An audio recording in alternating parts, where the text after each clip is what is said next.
Bom dia, igreja. Bom dia. Irmã Juliana, quem é aquele pessoal bonito ali do outro lado? É o pessoal que está em casa, que vem nos assistindo faz um tempo. Bom dia para você que está em casa. Bom dia, igreja. Bom dia. E eu tô muito feliz, Juju, porque hoje nós temos muitas bênçãos para contar pro pessoal aí de casa, Juju. Quer contar primeiro a sua? Tenho sim, irmã Jennifer. Teve duas bênçãos que aconteceu em minha vida esse mês, aqui no evento que esteve na Escola de Profetas. Minha mãe e minha tia decidiram pelo batismo e se batizaram aqui, mas eu também estou sabendo que você tem uma bênção para nos contar. Também tem uma grande bênção para contar aí pro pessoal de casa e para nossa igreja, que no final de novembro meu irmão vai estar aqui na escola sendo um missionário também para a honra e glória do Senhor. E eu quero fazer aí um apelo ao pessoal de casa. Você tem aceitado ao chamado do Senhor para a tua vida? Você tem entregado a tua vida ao Senhor porque Ele está te chamando para ser um missionário? A obra do nosso Deus precisa ser completada porque Ele virá e não tardará. E eu convido a igreja e você aí de casa, nós fazemos uma oração ao nosso Deus, agradecendo a Ele pelas bênçãos que Ele tem nos dado e também pedindo para que Ele nos faça missionários. Então vamos orar, irmã Jennifer? Vamos ajoelhar.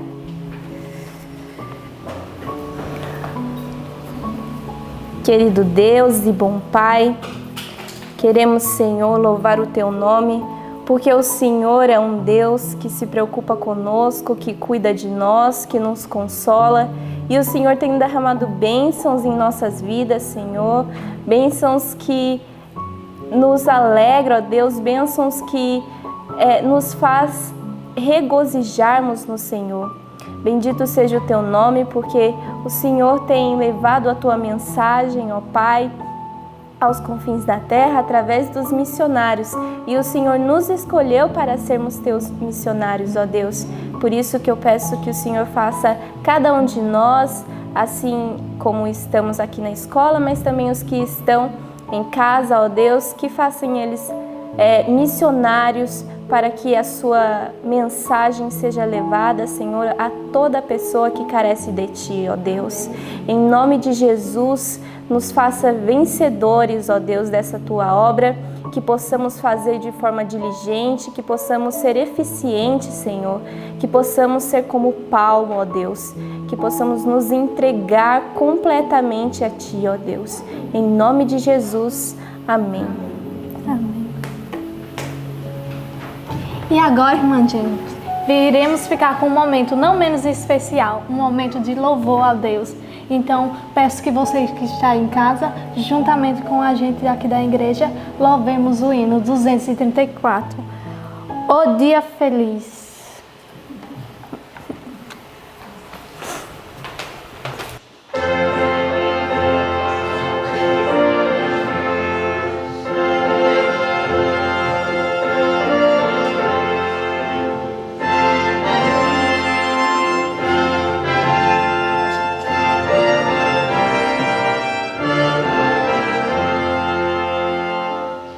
Feliz o dia em que aceitei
Muito bem, através da palavra do nosso Deus, nós encontramos paz, nós encontramos descanso e amor.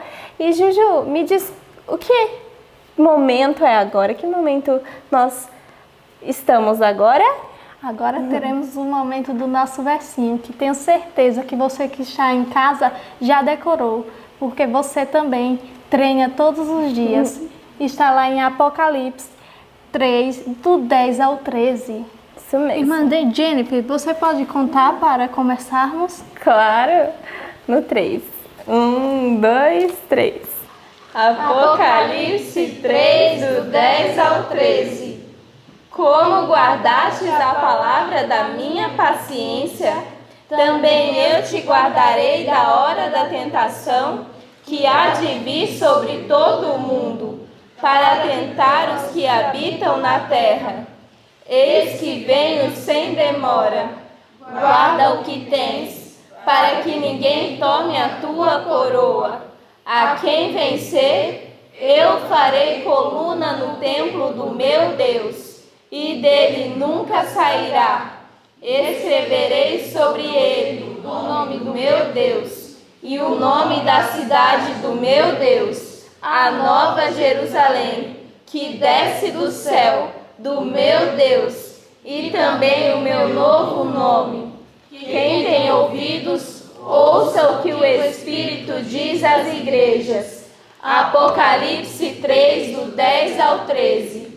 Apocalipse 3, do 10 ao 13. Como guardaste a palavra da minha paciência, também eu te guardarei da hora da tentação, que há de vir sobre todo o mundo, para tentar os que habitam na terra. Eis que venho sem demora. Guarda o que tens, para que ninguém tome a tua coroa. A quem vencer, eu farei coluna no templo do meu Deus, e dele nunca sairá. E escreverei sobre ele o nome do meu Deus, e o nome da cidade do meu Deus, a nova Jerusalém, que desce do céu, do meu Deus, e também o meu novo nome. Quem tem ouvidos, ouça o que o Espírito diz às igrejas. Apocalipse 3, do 10 ao 13. Apocalipse 3, do 10 ao 13. Como guardaste a palavra da minha paciência, também eu te guardarei da hora da tentação, que há de vir sobre todo o mundo, para tentar os que habitam na terra. Eis que venho sem demora. Guarda o que tens, para que ninguém tome a tua coroa. A quem vencer, eu farei coluna no templo do meu Deus, e dele nunca sairá. E escreverei sobre ele o nome do meu Deus, e o nome da cidade do meu Deus, a nova Jerusalém, que desce do céu, do meu Deus, e também o meu novo nome. Quem tem ouvidos, ouça o que o Espírito diz às igrejas. Apocalipse 3, do 10 ao 13. Amém. Neste momento, vamos ficar com o nosso estudo. Amém. Bom dia a todos. Bom dia. Um bom dia também para você que está em casa. Que este dia possa ser um dia muito abençoado e que nós possamos fazer a vontade de Deus. E a música que Felipe e eu vamos tocar neste momento vem falando que um dia nós estávamos perdidos, mas quando encontramos a Cristo, encontramos a felicidade, a paz e uma vida muito boa. E é por isso que nós estamos aqui neste momento servindo e adorando ao Senhor.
Bom dia, igreja.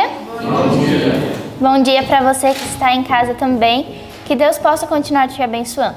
Eu sei que você que está em casa nos assiste todos os dias e sempre está nos acompanhando.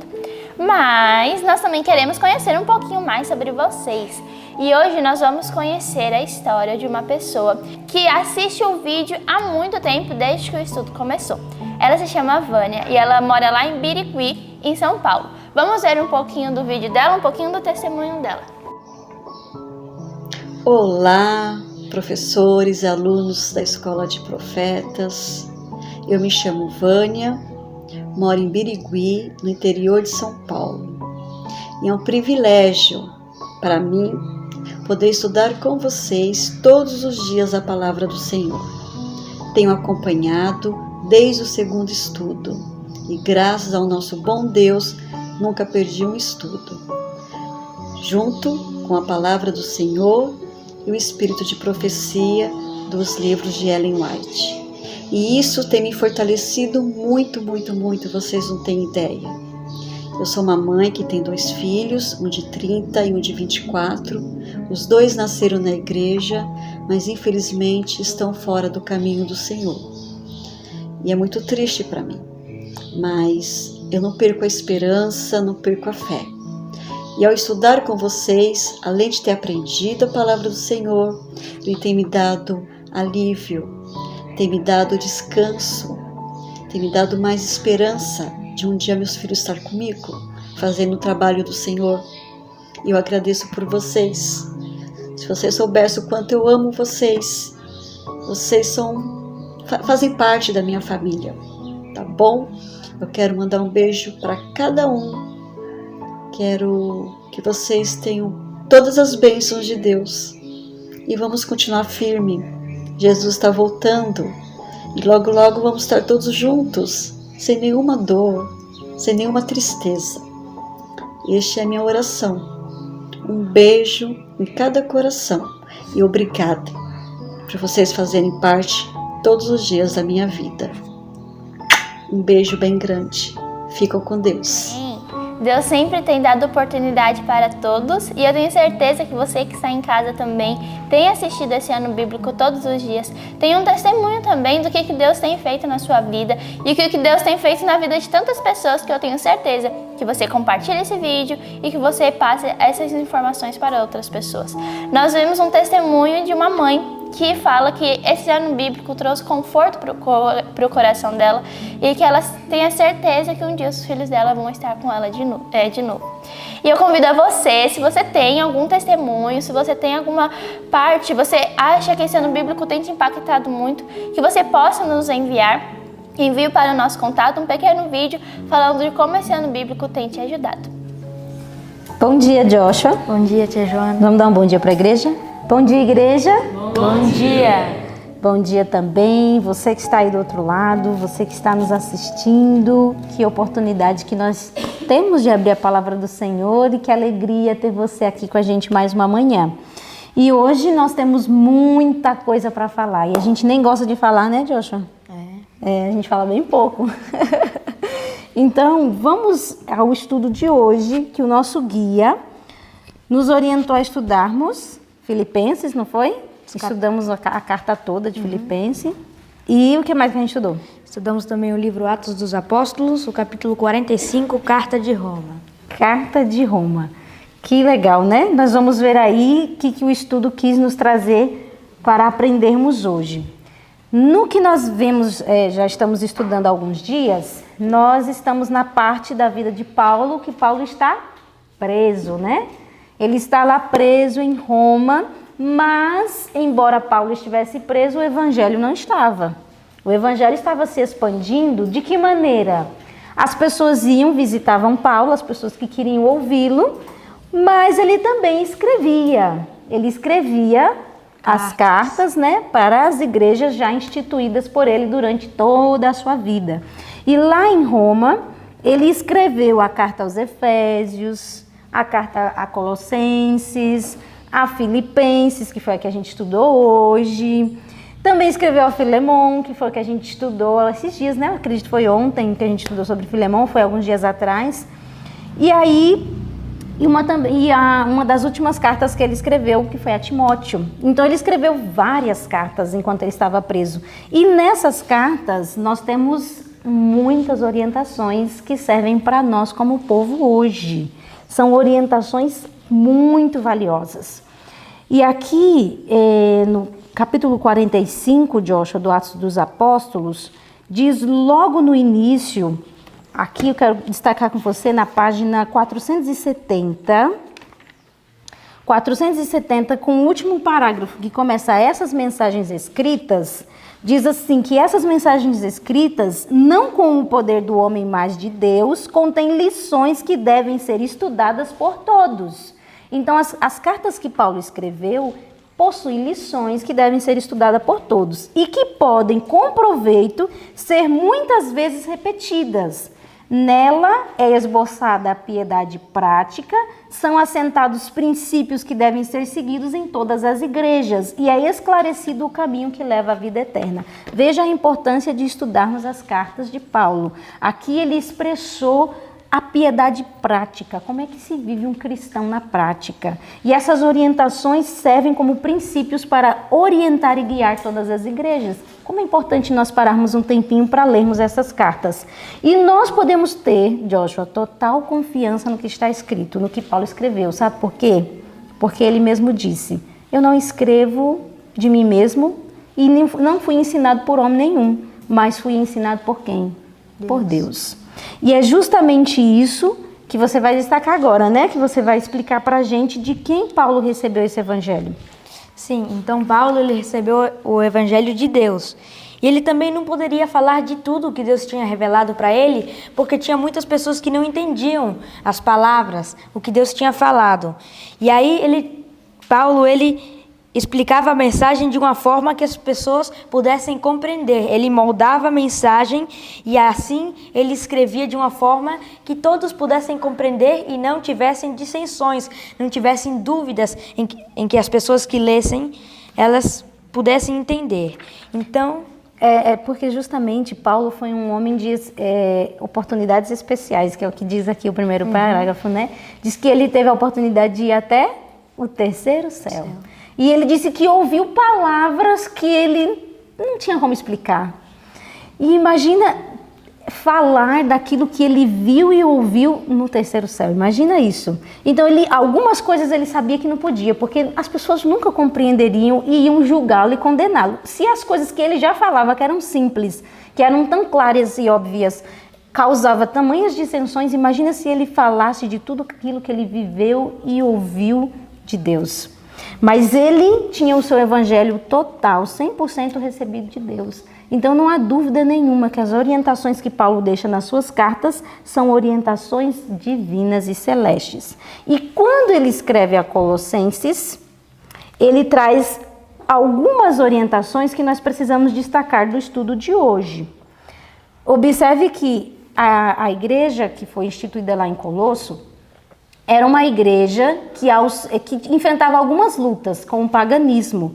Então, os crentes de lá tinham muitas lutas com filosofias, espiritismo e todas essas coisas. Então, ele começou a escrever sobre Cristo. Eu achei isso muito extraordinário, porque pensa só, a carta de Colossenses é uma carta que fala muito sobre Jesus, fala muito sobre a posição de Cristo. E ele começa a dar algumas orientações ao povo de Colosso sobre realmente como eles deveriam enxergar o Filho de Deus. E essas orientações são muito necessárias para nós hoje. Se você pegar lá na página 472, tem um parágrafo que começa assim, ó: o Filho de Deus se rebaixou. Olha só como Paulo explica a ação do Filho de Deus pela uma humanidade caída. Aqui nesse parágrafo ele diz, ó, lê para mim, por favor, o Filho de Deus se rebaixou para levantar os caídos.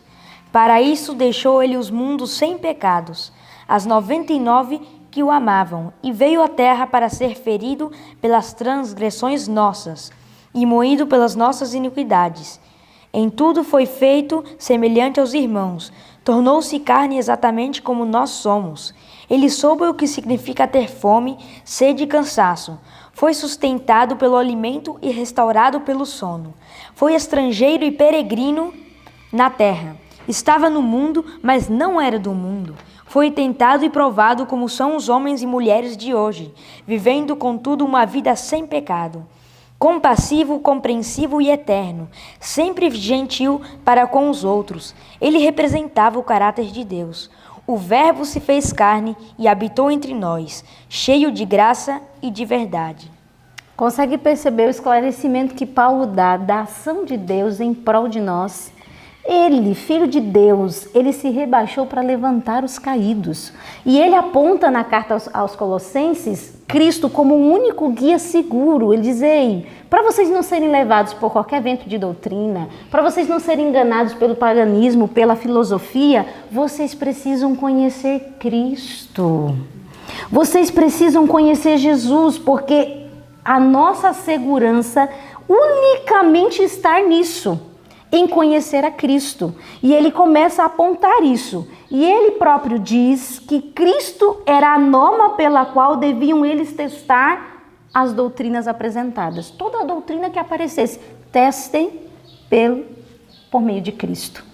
E aqui, no próximo parágrafo que eu quero destacar, na página 475, fala justamente disso que nós estamos falando, que diz que o conhecimento de Deus, é assim que começa o parágrafo, o conhecimento de Deus como revelado em Cristo é o conhecimento que precisam ter todos os salvos.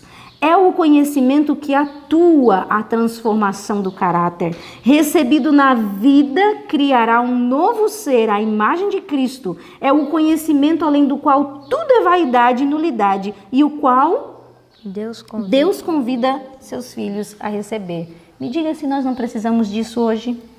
Paulo deixou claro, você quer realmente encontrar o sentido da tua vida, conhece Jesus.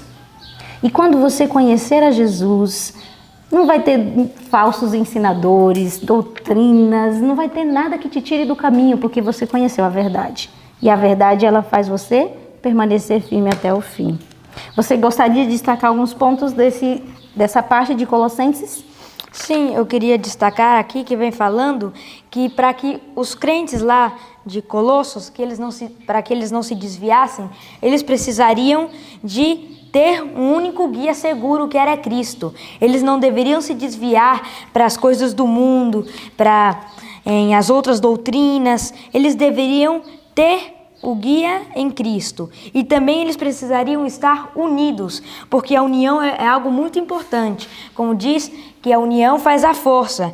E por isso que eles precisavam estar juntos, buscando a Deus cada vez mais e se aprofundando no Evangelho. E também nós vemos que eles deveriam se arraigar e estar arraizados em Cristo e crescer cada vez mais. Interessante, Joshua, porque será que nos dias de hoje nós enfrentaremos o que o povo de Colosso enfrentou?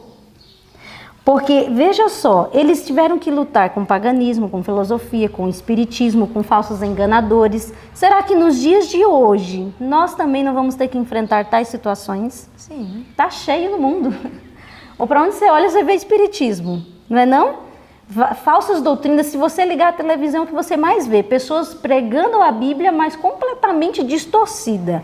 E você vai ter que ter tanto discernimento para olhar uma coisa e dizer assim, opa, isso não veio de Deus. Isso aqui não foi Cristo que ensinou.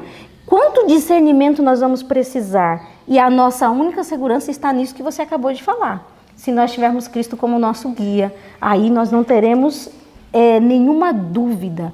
Por que Paulo não tinha dúvida daquilo que ele ensinava? A ponto dele dizer assim, ei, se até um anjo vier para você e pregar uma coisa diferente do que eu falei, é anátema, é maldição. Por que ele tinha tanta certeza? Porque ele aprendeu do trono de Deus. Ele não tinha dúvida nenhuma daquilo que ele ensinava, porque ele tinha recebido do Senhor Jesus. Então ele não tinha dúvida, era muito claro na cabeça dele. Por isso que ele lutava com todas as suas forças. E também, como diz aqui, diz que a única regra certa e segura é fazer o que Deus diz. E ele estudava os preceitos de Deus e também é muito importante usar a palavra de Deus, porque diz assim que os apóstolos eles enfrentavam as falsas teorias de seu tempo, dizendo o que estava escrito na Bíblia. Isso é muito importante.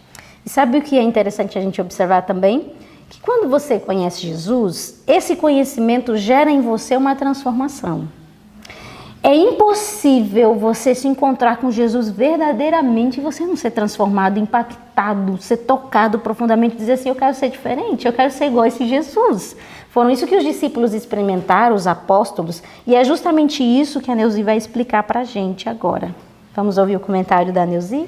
Bom dia, professora Jana, bom dia, Joshua, bom dia, pessoal de casa. Me chamou muita atenção aqui, porque no parágrafo que eu vou ler, no 476 é a página, que começa se alguém está em Cristo. Se alguém está em Cristo é nova criatura, as coisas velhas já se passaram, e eis que tudo se fez novo. Então, muitas vezes nós queremos ver milagres acontecer, e a gente busca milagres de Deus, mas aqui mostra que o maior milagre é o poder de Deus através da nossa vida, através da nossa transformação. Como a senhora falou, é impossível ter um encontro com Cristo e permanecer do jeito que está. Foi isso que aconteceu com Paulo quando ele encontrou ele no caminho de Damasco. Paulo estava indo a uma missão e voltou totalmente transformado a viver outra missão que era o que Cristo queria. Então aqui fala o seguinte: mediante o poder de Cristo, homens e mulheres têm quebrado a cadeia do hábito pecaminoso, têm renunciado ao egoísmo, o profano tem se tornado reverente, o bêbado, sóbrio, o pervertido, puro. Pessoas que tinham semelhança de Satanás, isso chama muita atenção, pessoas que tinham semelhança de Satanás transformaram-se na imagem de Deus. Glória a Deus por isso. Essa transformação em si é o milagre dos milagres. O maior milagre de Deus é transformar a nossa vida, porque o Espírito Santo tem que nos convencer que estamos errados e tem que nos convencer que precisamos de mudança, que precisamos de Jesus. Quando isso acontece em nossa vida e nós cremos na palavra, que ela tem poder de nos mudar e nos transformar, milagres acontecem. Aí sim, o maior milagre acontece.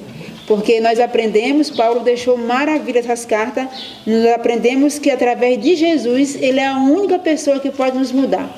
E quando Paulo diz em Filipenses 4,13, posso todas as coisas naquele que me fortalece, ele está dizendo, ei, tudo é possível em Jesus. Amém. Você não consegue, você não larga o vício, você não deixa de ser quem você é, mas tudo nós podemos em Jesus, porque ele venceu por nós e ele está disposto a vencer na nossa vida se nós aceitarmos, cremos nas suas palavras e aceitarmos a viver de acordo com a vontade dele. Não o podemos compreender, somente podemos crer. Nós não compreendemos o milagre, mas nós precisamos crer, conforme declara as Escrituras, que é Cristo em vós a esperança da glória. Que Deus nos ajude a vivermos e a crer na palavra do Senhor para ser transformado todos os dias. Amém. Glória a Deus, Neuzi. É verdade mesmo. Que poder é esse que há em Cristo, que transforma qualquer criatura? Pensa nisso.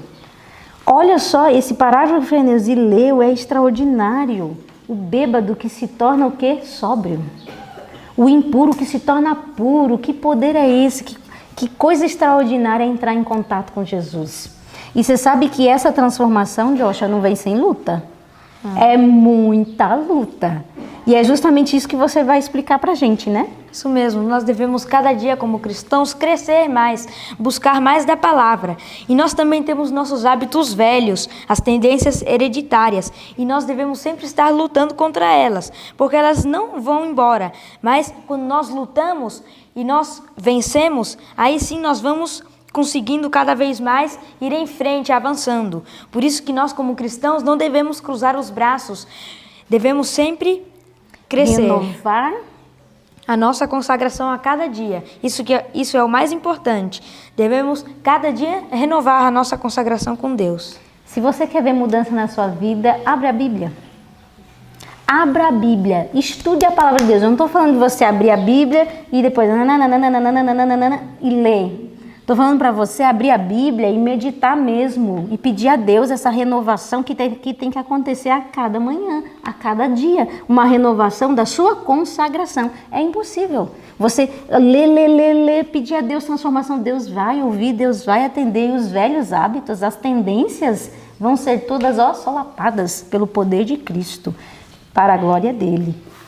E quando o cristão ele vivencia isso, o estudo de hoje disse que começa a haver uma mudança na pessoa.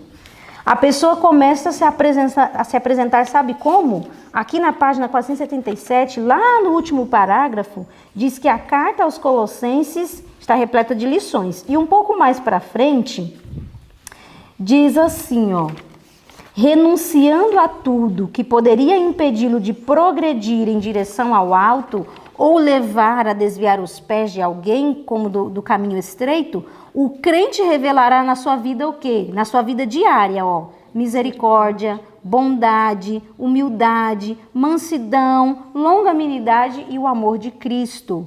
O poder de uma vida mais alta, mais pura e mais nobre é a nossa grande necessidade. E isso só se é conseguido como? Como que a gente acabou de falar, com consagração diária, com busca de Deus, uma renovação, com apego de Cristo. E mais aqui no parágrafo que eu estava lendo diz: a perfeição moral e espiritual mediante a graça e o poder de Cristo é prometida a todos. Isso inclui a minha, você aí de casa, inclui a igreja. É possível, porque isso é uma promessa de Cristo para nós. E isso vai precisar o quê? Oração, vigilância, conhecimento de Jesus. Não é isso? Agora, a gente entra na parte da carta aos Filipenses, né? A gente já falou das orientações que Paulo trouxe aos Colossenses. Agora vamos falar das orientações que Paulo trouxe ao povo de Filipe. E aqui eu acho extraordinário isso. Pensa só, Joshua, o que você faria? Olha só, vou pegar o Joshua agora.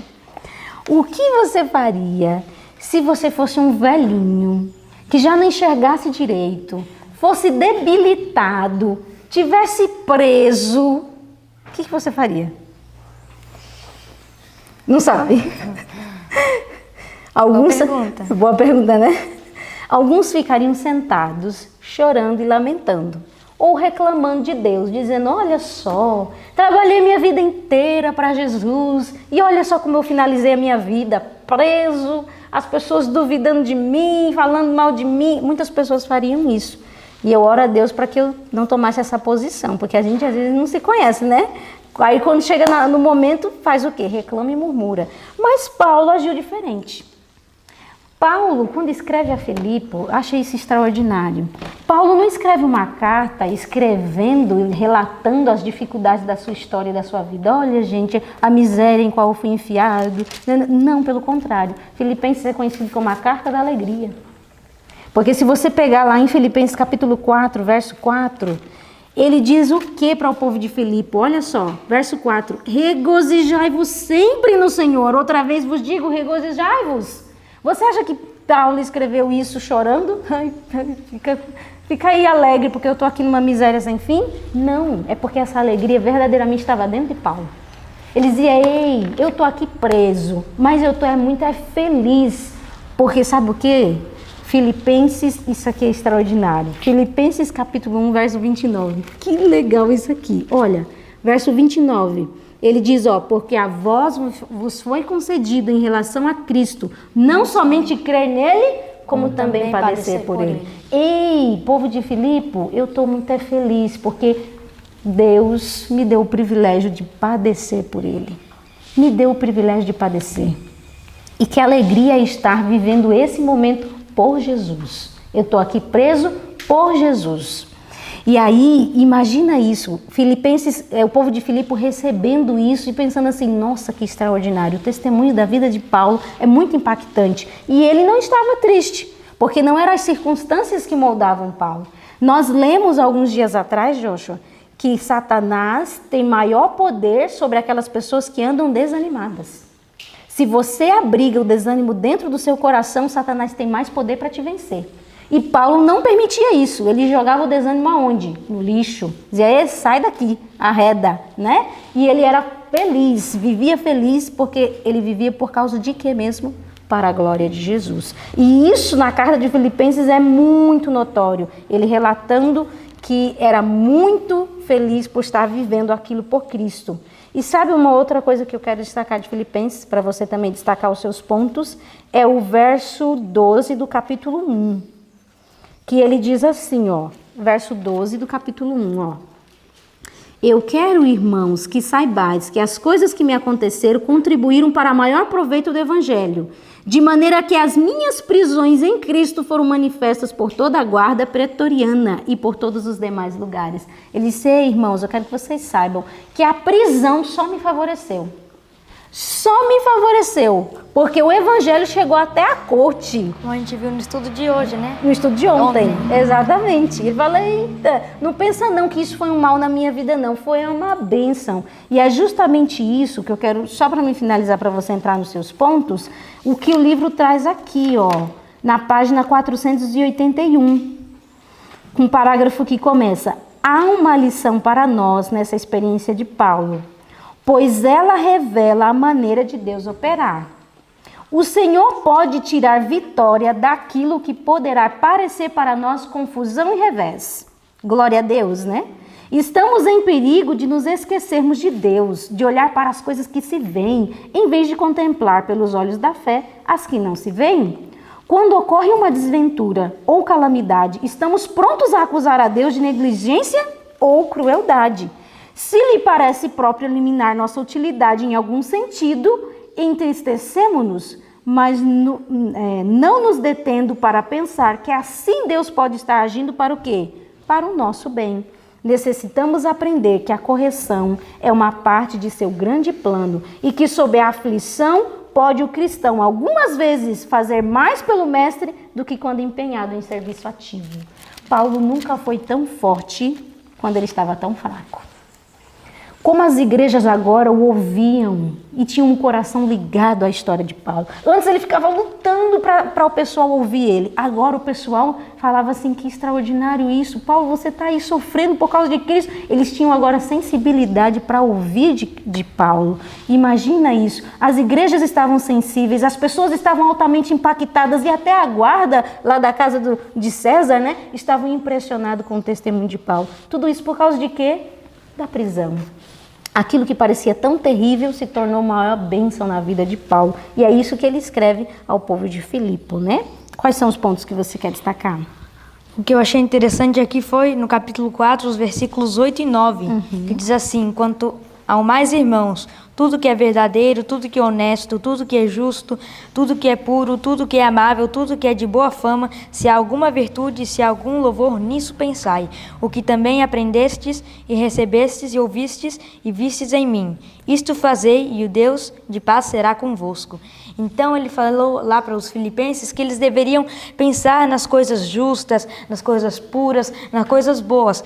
E também nós sabemos que os filipenses, eles eram muito amáveis com Paulo. Eles mandaram várias vezes ajuda para ele, donativos. Até mesmo na prisão. Até mesmo na prisão, através de... Epifrases? Isso.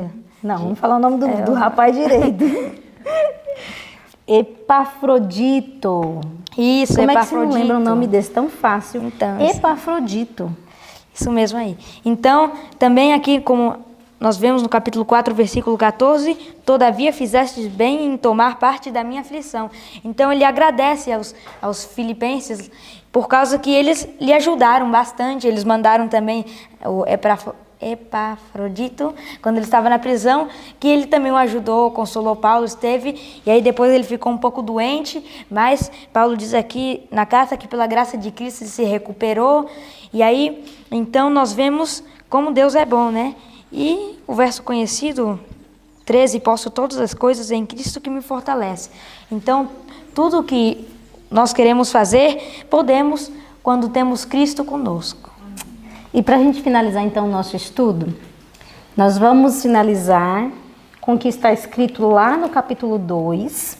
Você me empresta sua Bíblia? Capítulo 2, verso 12. Olha só o que ele diz aqui, ó. De sorte que, meus amados, assim como sempre obedecestes não só na minha presença, mas muito mais agora na minha ausência, assim também operai a vossa salvação com temor e tremor. Olha só a orientação que Paulo vem dando. Porque Deus é o que opera em vós, tanto querer como efetuar, segundo a sua boa vontade. Fazei todas as coisas sem murmurações nem contendas, para que sejais irrepreensíveis e sinceros, filhos de Deus inculpáveis, no meio de uma geração corrompida e perversa, entre a qual resplandeceis como astros no mundo. Talvez você conheça esse verso, né? A gente já decorou ele aqui. Mas eu queria me deter na frase que Paulo diz assim para Filipos, ó, para os filipenses. Operai a vossa salvação com temor e tremor.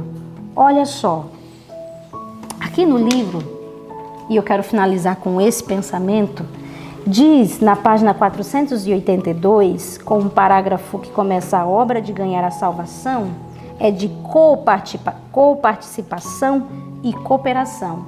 Nós devemos operar, coparticipar da nossa salvação. E aqui diz que deve haver cooperação entre Deus e o pecador arrependido. Isso é necessário para a formação de corretos princípios de caráter. Deve o homem fazer veementemente esforços para vencer o que impede de alcançar a perfeição. Mas para alcançar êxito, ele depende inteiramente de Deus. Por si mesmo, o esforço humano não é suficiente. Sem a ajuda do poder divino, ele de nada vale. Deus age e o homem também. A resistência à tentação deve partir do homem e, por sua vez, deve obter de Deus o poder. De um lado se acha sabedoria infinita, compaixão e poder. Do outro, debilidade, pecaminosidade e incapacidade absoluta. Aqui esse parágrafo diz que nós devemos trabalhar como se tudo dependesse de você, como se dependesse de mim. Mas nós devemos orar como se tudo dependesse de Deus. E no próximo parágrafo que eu finalizo lendo ele, na página 483, aquele que deseja... Olha só o que está escrito aqui, ó. Aquele que deseja construir um caráter forte e simétrico e que deseja ser um cristão bem equilibrado, deve dar tudo a Cristo e fazer tudo por Cristo, pois o Redentor não aceitará serviço dividido. Precisa aprender diariamente o significado da entrega do eu. Precisa estudar a palavra de Deus, aprendendo o seu significado e obedecendo a seus preceitos. Assim pode ele alcançar o padrão da excelência cristã dia a dia. Deus trabalha com ele, aperfeiçoando o caráter que deve resistir no tempo da prova final. E dia a dia o crente está manifestando diante dos homens e dos anjos um experimento sublime, mostrando que o Evangelho pode fazer, mostrando o que o Evangelho pode fazer por caídos seres humanos. Você quer isso para a sua história? Eu quero isso para a minha vida. Eu quero isso para a minha vida. Eu quero receber isso daqui que está escrito. Dar tudo a Cristo e fazer tudo por Cristo. Diariamente entregando eu, colocando na mão do Senhor Deus a minha vida e a minha história. Lendo a palavra, obedecendo o que está escrito e vivendo uma carreira cristã, só de subida.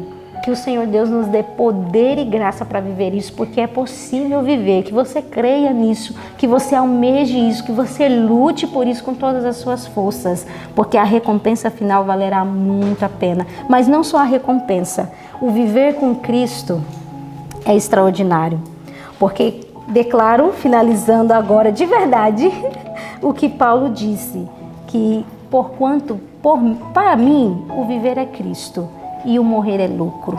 Que nós possamos chegar a esse nível, a essa experiência que Paulo viveu com Deus. Vamos orar então, agradecendo ao Senhor pela oportunidade de ler coisas tão maravilhosas e preciosas.